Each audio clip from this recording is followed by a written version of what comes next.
So you guys, everyone is trying to figure out how to build their brand and how to win on social media. Where today we're going to talk about that. How do you build your brand and actually bring quality content to your social media platforms?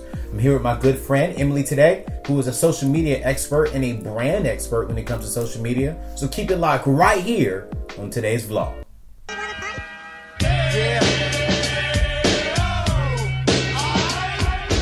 Alright, you guys, so you guys know me. I am a huge fan of social media, but I'm also a huge fan of making sure that we kind of step away and we do the right things on social media. So today, I'm bringing an expert who pretty much handles my social media, and she guides me and directs me. And I would have to say this, since her joining my team and really teaching me how to win better and how to put out good stuff, and we have grown tremendously. So, I don't know how to do this thing, she does. So today we're going to talk with my good friend, Emily. What's up, girl? Wait, do it again. Okay, wait, one more time. What? Oh. Dang. She was trying to kill my hand. So what's up, girl? How long have you been in the social media world? Oh my gosh, about 7 years now. Okay. I started as an intern working in the music industry. Okay. And from there, out of college, they hired me on, and I've worked in social media ever since. Oh man, awesome. So what is one thing, I gotta ask this question and then we get into some content. What is one thing you love about social media?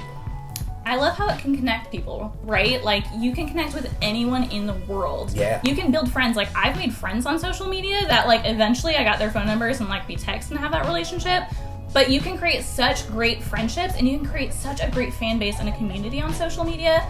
Of course, it can go the other way. Yeah. But the community that comes with social media and the fact that you can get instant updates is incredible. Love it. Okay, so that's one thing you like about it. What is one thing you don't like about social media? The haters. Oh, yeah. Working in social media, especially to my background, I've worked with a lot of different artists and celebrities who get a lot of hate, and it's really terrible to see. And honestly, like, thankfully I was reading it and not them most of the time. Wow. But it's just really heartbreaking. Like, we're humans, right? Like, even if you're a celebrity, you're a real person and they have real feelings. And so, you know, I love the community aspect of it, but it's also heartbreaking when you see the negative and the downside. That's good. You know, Emily, when you joined the team about a year ago, I was on social media doing my thing, trying to build my brand, and I was going about it, you know, some bad ways. And it wasn't because I was trying to purposely do it. I just didn't have the education that you have. Yeah. And since you've joined the team and we've kind of switched the route of building my brand on social media, we've gained by 10,000 followers. Yeah. And so today I want you to help us, because it's not really about gaining followers, but if you can do it the right way with quality stuff, the end result will happen. Yeah. So let's talk about this. How can this young person who's in high school, in college, how can they really grow their brand the correct way on social media? What are those steps? So the first thing you want to do is to really understand your audience. Okay. You can start by doing some research, seeing what other social media companies have already learned. They've already done a lot of this research, so you can honestly look and see if you're targeting moms or something. They have tons of studies on that. If you're targeting teens or millennials, right? Like, there's so much information already out there. Yeah.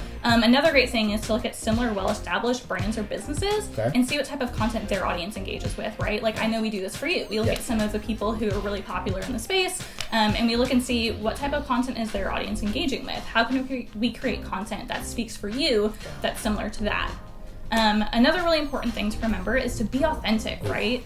Like, influencers can take up to 100 photos to get that one perfect shot. Wow. And we know that's not real, right? Right. So you do want content that looks good, is well lit, like, we focus on that. Yeah. But it doesn't have to be perfect, because nobody is. Nobody is. So the content you do want to create is really showing off your skills or talents, right? If you're building your personal brand or if you're building your business. So if you're an artist, share progress of what you're working on, right? Yeah. If you're an athlete, share photos and videos from your games, right? Like, talent scouts are looking at that stuff, and it's a really great way to showcase your skills. So let's touch on this. Okay. Being authentic. Yes. Because I see millennials and young people in this space, they're not authentic. They're trying to be like someone else on social media. And I'm going to be honest. I used to be like that. I would look at them like, oh, they're posting selfies. Oh, they're talking about, look at my shoe game, my sock game. Oh, squad. Like, and that wasn't me. Yeah. And it wasn't winning.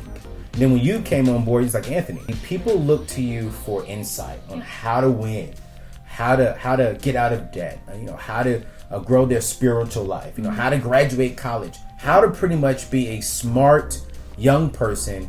So Anthony, let's give them that information. Let's be the guide to that.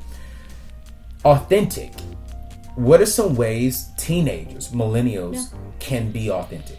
So one thing that I'm loving right now is these campaigns that are like, we're not perfect. It really like promotes body inclusivity and all of that. You know, like I think Aerie did a really great job too. Is they've done like swimsuit lines and everything where people own who they are. Wow. And so it's another thing too where people connect with people, right? Yeah. Like that was a big thing of what we were talking about. Yeah. Was that people don't connect with these like pretty perfect influencers because you're like, that's never going to be me. That's never going to be my life.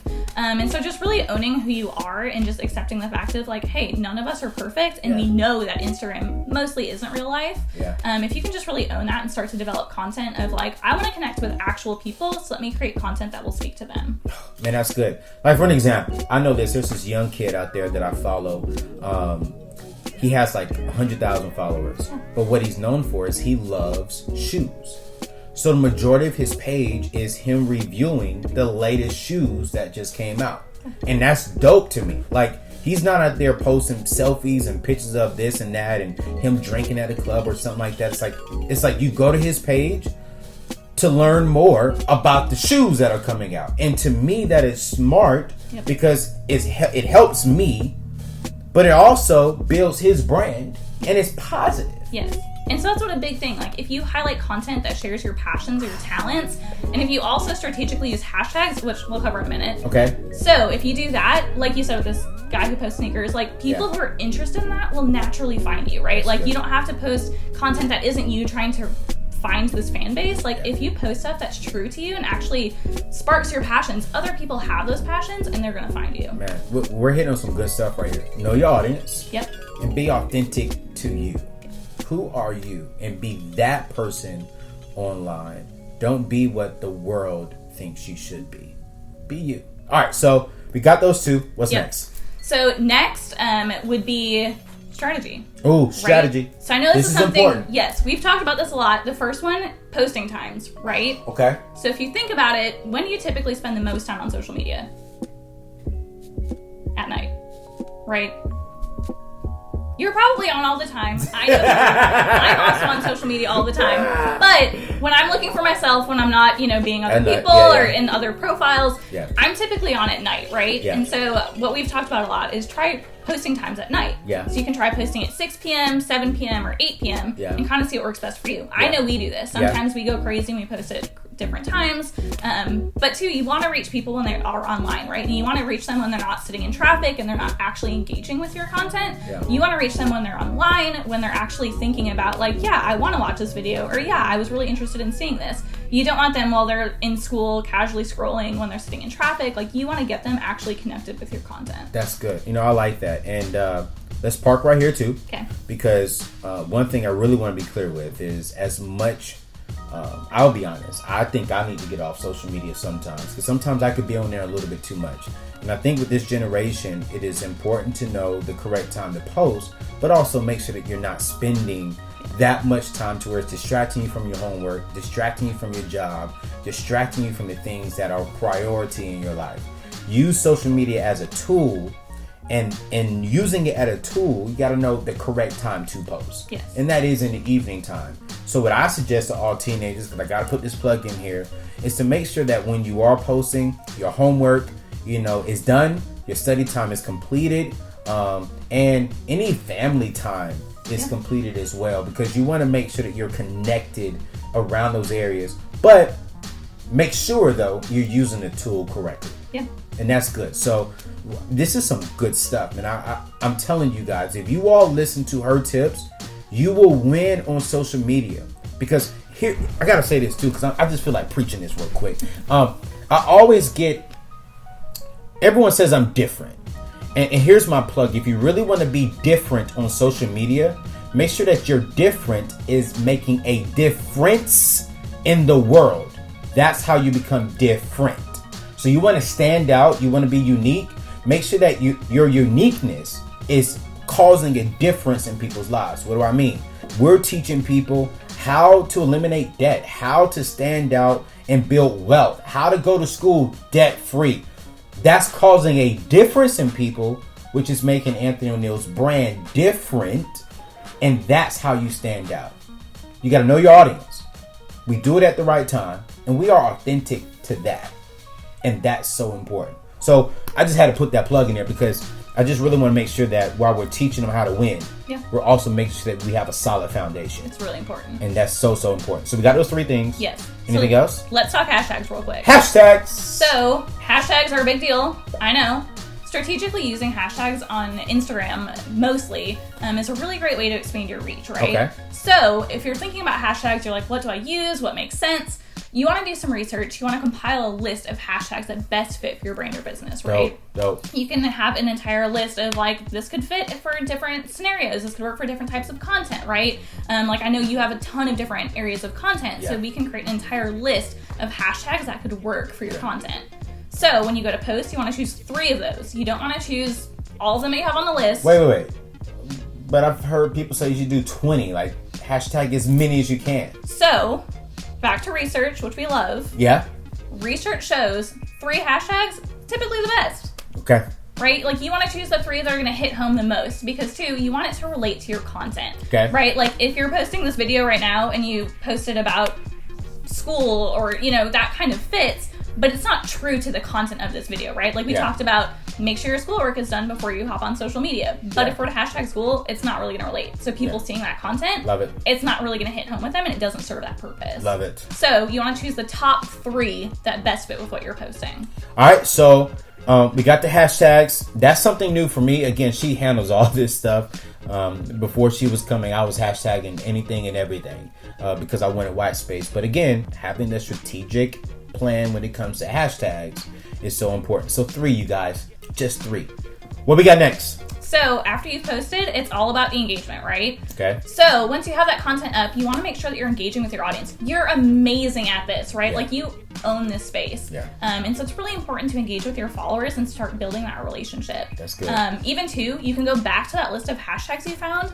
You can go through and start liking posts or replying to comments on posts using those hashtags. Nice. Because it's a really great way to reach new people, right? Like if you start commenting on their photos, you start engaging with them, they're going to be like, who's Anthony O'Neill? He's verified. Let me go look. And they're going to start following your content, right? Like if you've got that quality content and it's a similar interest, right? Because you found hashtags that fit with your brand or business, people are going to naturally kind of jump over and start to follow you. I love it. So it's a really great way to reach new people. It's a pretty quick thing too, since you've already got these hashtags. You can kind of just run through like some posts.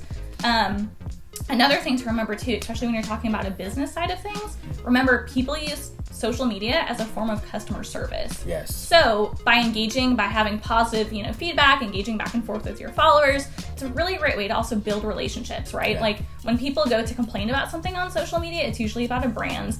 And so how you handle that response and the relationship you have with your customers, that can change everything. And that's a huge part of social media. And so it's really something important to remember. Yo, this is something huge to remember. I believe that especially for those of you all who are part of the Teen Entrepreneur family, this is something very, very important because when you're posting, what your business is or pictures of your product or pictures of your services, make sure that you're responding to everyone. I don't care if you get 100 comments, you should have 200 comments by the end of the day because you're responding to everyone. This is something that we do on my social media. Anytime someone says something, 90% of the comments have a comment from myself. And here's the trick, y'all. She handles and helps me with the social media, but who does all the writing back? That's all you.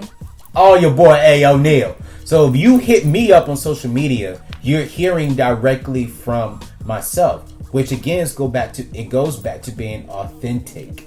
And so you hear my voice now, which I think is very, very important. And I like how you said that because oftentimes I see with this millennial space and this young person space, we want numbers. So we want to go wide. And one thing I'm learning is instead of going wide, sometimes you want to go deep. Yep. And what does that mean? So if you have 100 followers, rather than you trying to get to 200, get 100 of your followers active and responding to you and building with you. What's the point of having 1 million followers when only 5,000 people actually like and comment on your stuff? There's no point of that. I would rather have 500,000 people, 50,000 people. Heck, I would rather have 25,000 people and I have 20,000 people interacting with me rather than to have a whole bunch and only a small portion. So figure out a way. No matter what your brand is online, figure out how to build that connection. Figure out a way to where your brand can help someone else become better. Not just be all about yourself. Ooh, selfie, do you see the ears? No! Help them become better. And if you do that, you're going to grow. And you're going to grow because you're helping others. Anything else? I think that's a good chunk of it. It's a really great way to start on social media. It's kind of the basics. From there, again, it's focusing on that engagement. It's building those relationships on social media. And again, being authentic, right? Create content that will speak to others and help them grow as well. So this is what we're going to do. I'm going to put her on the spot, but she got free time, so she can do this. It's fine. If you really want to build your brand correctly and you need some help, you need some suggestions, I want you to comment below like, hey, I want to do this correctly. I don't know where to start. I don't know how to do it. Emily's going to respond to everyone. Yes. So I want 5,000 people to hit her up. Make her go to work. Yeah. Because, again, literally, we want you to win, but we want you to make sure you have a solid foundation. I've got to say this one more time. I don't want you to live your life on social media. Studies show that teenagers and millennials will spend 8.5 hours every single day on social media. That needs to be cut down. But I do believe that social media is a tool that can help you build your brand. And remember, especially for high school students, this will help build your brand when it comes to your future college applications, your future job applications. Let your colleges and universities and jobs, potential jobs, see that, wow, this young person is helping individuals. We want this person a part of our organization. We want this person a part of our college. Use it correctly. If you use it correctly, it will help you tremendously. I'm going to be real with you. It will open up a lot of doors for you in the future. But if you're using it in the wrong way, it's going to close a lot of doors. All right. So listen, Emily's going to spend some time responding and helping you out. Just comment below. Leave us a comment saying, hey, this is what I would like to do. Or, hey, I don't know what to do. She's going to help you figure out some passions and give you some directions from there. So comment below. And we love you. And just so you know, if you're wondering what is this Teen Entrepreneur Toolbox that we're talking about, it's a new toolbox that the team and I came out where we're teaching high school students and middle school students how to start their business from home, making a lot of money. I'm going to put that link below as well to where you can go check it out and ask your parents if you can buy it, or if you're old enough, buy it yourself, okay? But this is something that is an amazing tool. Emily, give me one more. I'm afraid to hurt you now. One more. I'm a man. See, I can take the pain. Yo, thank you for checking this out. We'll see you on the next video.